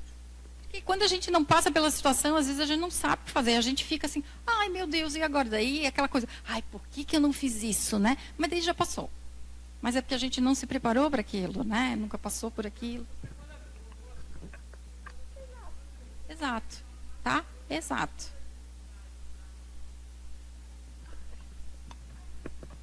Então vamos lá. A segunda pergunta do testamento, né? Se ele pode ser contestado, é isso que essa foi a tua pergunta?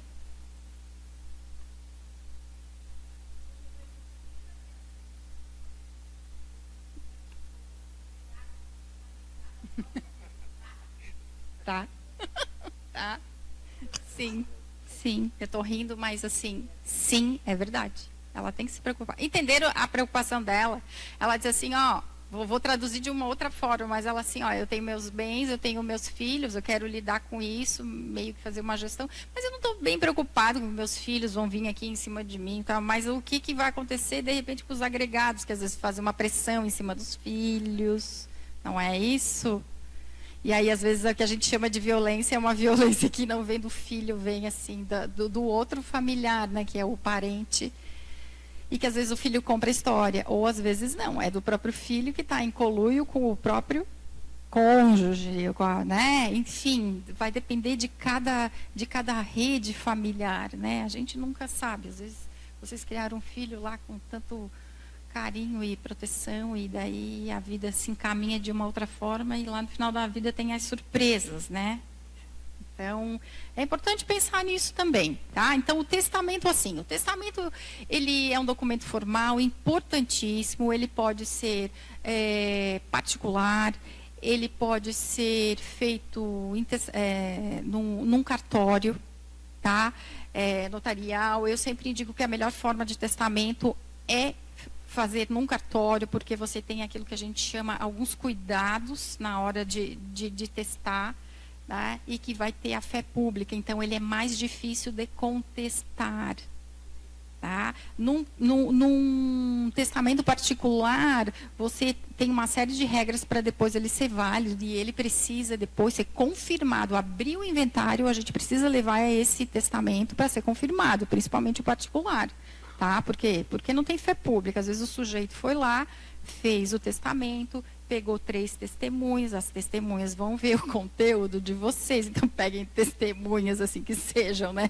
Sigilo absoluto, guardem esse documento em algum local, mas contem para alguém que vocês guardaram naquela gaveta ou naquele armário, porque senão vocês vão falecer, o inventário vai rolar e só depois que vão achar o inventário, o testamento já foi. Ou nem vão achar, porque sem querer estava numa gaveta, lá cheio de outros papéis, o que foi feito? Foi jogado tudo fora. Então, assim, fazer testamento é muito importante para quem deseja gerir os seus bens, mas tem formas de fazer para que ele possa ser válido. O que é o bacana? Porque você direciona seus bens do jeito que você quer, para quem você quer. Inclusive para tentar já tirar essa influência. Não, eu quero deixar para aquele filho, para aquele neto, tanto a mais. Eu quero deixar para o meu vizinho, que na verdade é o que me cuidou. Eu quero deixar para minha irmã, que foi minha parceira de vida, não foi o meu marido. Tá? Eu sempre digo assim, ó, o marido ou a mulher geralmente são os grandes parceiros de vida, ainda que o casamento possa ser ótimo ou possa não ser ótimo. O casamento nunca é ótimo 100%, porque isso é a vida, os encontros e desencontros, um é a oficina do outro, tá? Então, mas é assim, é aquele que está ali, que foi o seu parceiro, que criou, enfim, tá? Metade, por exemplo, dependendo do seu regime de casamento, o seu parceiro de vida, se você falecer, aquilo que era de vocês dois e que a gente às vezes olha e que entende, pô, isso aqui é tudo meu, não vai ser mais tudo seu. Aquela casa que você batalhou com a sua parceira de vida e que você entende que é toda sua, porque é assim que a gente vai ver, é minha. Tá, é minha e do outro, mas é nossa. E aí é nossa, tudo bem, porque foi a gente que viveu todos os perrengues, as alegrias, né, do mundo do casamento, da vida do casamento, mas é nossa. E aí, de repente, não vai mais ser nossa. Vai tirar a parte de vocês, que é da meação, a depender do regime de casamento, e a outra parte, às vezes, vai praticamente toda para os filhos. Mas tem uma parte que não vai para os filhos, é 50% vai para os filhos, para os herdeiros, a depender, e outra você pode dispor. E aí eu sempre digo, quem é seu companheiro de vida? É seu marido? Se você faltar, como é que vai ficar o seu marido? O seu patrimônio vai para os seus filhos? E por que não? E como é que fica o seu marido? Porque talvez aquele 50% seu que é disponível vai fazer falta para o seu marido. Então, assim, o testamento é um bom instrumento de você deixar guarnecido o seu companheiro ou sua companheira de vida. Tá? E essa foi uma das primeiras lições que quando eu comecei a advogar, que eu fui atender, à época, com a advogada-chefe que eu trabalhava, e que eu ficava ali mais ouvindo, que era uma advogada nova, do que realmente fazendo os testamentos, eu levei uma lição de vida daquele casal, tá? Porque era justamente isso. Claro que isso não é o casamento, né, de todo mundo, mas eu estou dando um exemplo aqui. Tá? E a mesma coisa, isso também vale para os filhos. Então, o testamento ele pode ser particular e ele pode ser público. O público, ele é mais, assim, ele tem mais requisitos, porque ele vai ser, né, vai ter mais formalidades. E aí também ele tem mais segurança, mais dificilmente a gente invalida. E para terminar sobre o testamento é assim, hoje a minha vontade é essa em relação aos meus bens. Mas se daqui 3, 4 anos a vida muda, né? Oh, e como muda? A minha vontade mudou. Eu vou lá e altero o testamento. Altera. Vai que vocês se divorciaram. Vocês sabiam que hoje o número de divórcios que a gente chama de divórcios grisalhos, 50 a 60 mais, né, tá cada vez maior? As pessoas querem aí. Às vezes estão num casamento há muitos anos, esse casamento está insatisfatório. Pelo amor de Deus, não estou incentivando o divórcio, tá? Mas eu estou dizendo, então, as pessoas tinham um patrimônio, tinham uma vida, e que às vezes fez testamentos, fez planejamentos de vida, a vida mudou. Atenção, mude o seu planejamento, porque talvez o seu testamento não é mais para aquele seu companheiro de vida, vai ser um outro companheiro que você vai aderir dali para frente. Ou você já tinha filhos de um casamento e vai para um casamento com 60 anos, você não vai ter novos filhos, mas você quer deixar parte do seu patrimônio para aqueles filhos mais protegidos dos seus 50%, porque a depender do regime que você vai casar novamente, que são os novos casamentos, e aqui eu acho fantástico, os novos casamentos, se blinde patrimonialmente, ou veja para quem você quer deixar, é mais para os seus filhos, é mais para esse novo companheiro? Não sei, vai depender. Tá?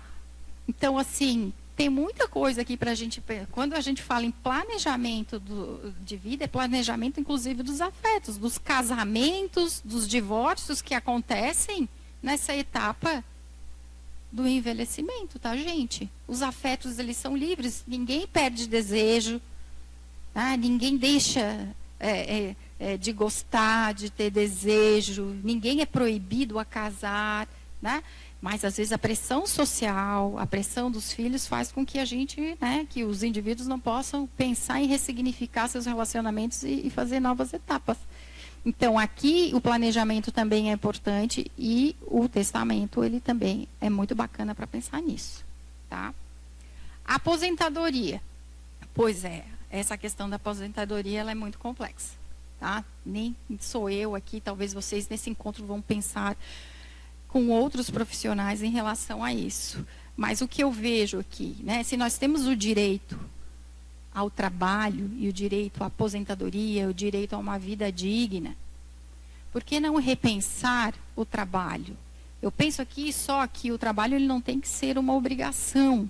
No caso do idoso, nós temos uma etapa de fragilidade, a aposentadoria ela é um direito, ela é extremamente importante, a depender do envelhecimento de determinadas pessoas, a aposentadoria ela é essencial, inclusive para ela não precisar mais trabalhar, porque ela não tem mais condição de fato e ter aquele esteio. Mas e se ela tem potencialidades, e se ela tem vontade, ou se ela precisa ainda trabalhar, a depender da vida. Por que não manter a possibilidade de trabalho se a gente está, inclusive, aumentando essa expectativa de vida, né, e o tempo de envelhecimento? Então, eu penso sim aqui que a legislação ela precisa ser aqui revitalizada, mas claro, mantendo os cuidados, mas dando a possibilidade para aqueles que ainda desejam trabalhar, porque muitos não querem e têm direito adquirido, etc. e tal. Mas e aqueles que desejam, ou os que necessitam? Porque há necessidade, o Estado não vai dar conta de aportar financeiramente para todos aqueles que precisam. Tá? Então, a gente precisa, sim, ressignificar o trabalho na terceira idade. Penso eu aqui. Tá? E, por fim, quem que tinha feito aqui a última pergunta? A tua questão, ela foi bem ampla, né? Tu queres colocar mais alguma coisa, assim? Porque eu acho que tu me fez várias questões ao mesmo tempo. Tem uma que seja bem nevrálgica?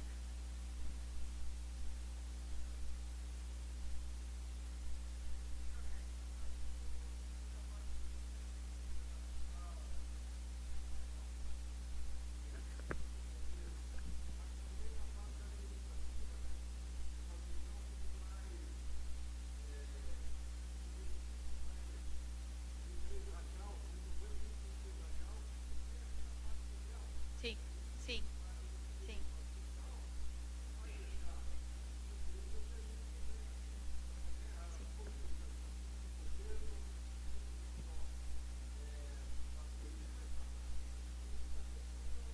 Sim. Sim, exato. Nós temos leis, nós temos algumas políticas públicas, algumas funcionam, outras mais ou menos. Nós temos leis que não pegam, né? Que a gente diz que não pega, né? E como é que a gente faz? Inclusive em relação à pessoa idosa. Tá? Então, assim, o etarismo ele está aí, o envelhecimento ele sempre foi visto de forma, por muitos anos e ainda é negativa. Se a gente não se atentar a isso, a gente não muda. Instituições, leis, serviços públicos, eles são o quê? Realizado por pessoas humanas, que têm valores, que têm culturas, que têm pré-compreensões. Se a gente não muda essa cultura, como é que a gente vai agigantar a proteção de desse grupo etário? Como é que a gente vai potencializar serviços públicos? Então, aqui, um caminho é repensar esse elemento cultural. Porque senão também fica muito difícil da gente, no campo da política e do direito, proteger. Se a gente também não tem essa reflexão maior, de se colocar no lugar que daqui a pouco, no mínimo, sou eu que estou ali. Porque senão a gente vai continuar nesse modelo de que o idoso é o outro. Daí, aí, ó, a criança ela está sempre na frente, tá? Aí está sempre o jovem. Aí, como a pandemia, os leitos eram para quem? Vamos repetir a história do Canadá na pandemia, da Espanha, da Itália, que deixaram vários idosos morrer, porque idoso é velho, não presta, é doente, aí a criança vai ser sempre a prioritária. E eu não sei se a criança deve ser sempre prioritária. Só que no direito, juridicamente, eu tenho assim, lá na Constituição, prioridade absoluta para a criança e prioridade do idoso. E se eu pego um magistrado que não conhece convenção internacional, ele vai dar o leito para a criança e não para o idoso. Por quê? Porque é prioritário, ele vai fazer uma interpretação, né, bem gramatical. Por quê? Porque a entrada cultural dele é o quê? Quem é mais importante? É a criança. E o direito, ele está dando respaldo a essa interpretação. Ele não consegue justificar culturalmente, antropologicamente, sociologicamente e juridicamente, dar uma interpretação para, olhando para dois vulneráveis. E aí, evidência médica é importante, porque eu vou olhar para a evidência médica. Quem é o ser humano mais fragilizado que vai merecer a vaga no hospital? Então, a gente não muda. Se a gente não tiver essa compreensão maior, né? Aí a gente vai continuar no escanteio da pessoa idosa. E a nossa luta é justamente no sentido contrário. Enfim, eu acho que eu não respondi muito, mas assim, são algumas questões que me passam aqui. Gente, muito obrigada.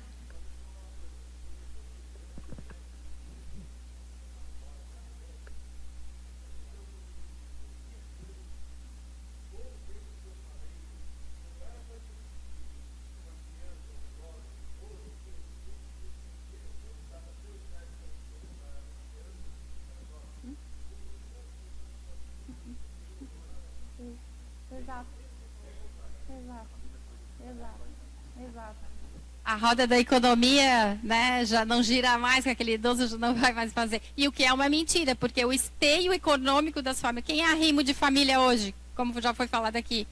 O idoso. Tem idosos que a gente não... que eles proíbem desligar o aparelho, que a família fica em cima dos médicos. Não deixa desligar o aparelho onde ele já está morto. Por quê? Porque depende do benefício do idoso. Beira-Mar Norte. Não estou falando de outro estrato social, tá? Olha a violência aqui, tá? Enfim. Ok? Obrigada por tudo, tá, gente? Obrigada pelas contribuições. Desculpa a demora. Obrigada, doutora. Foi muito esclarecedora a tua palestra. Eu queria aproveitar a oportunidade e agradecer a cada um e a cada uma de vocês que estão aqui presentes nesse 9º encontro dos idosos, não velhos, né? E também dizer, aproveitem a cada minuto nesse nosso encontro, nas nossas palestras, porque com certeza nós vamos sair daqui com muito mais conhecimento do que nós chegamos aqui. Muito obrigado. Graça contigo.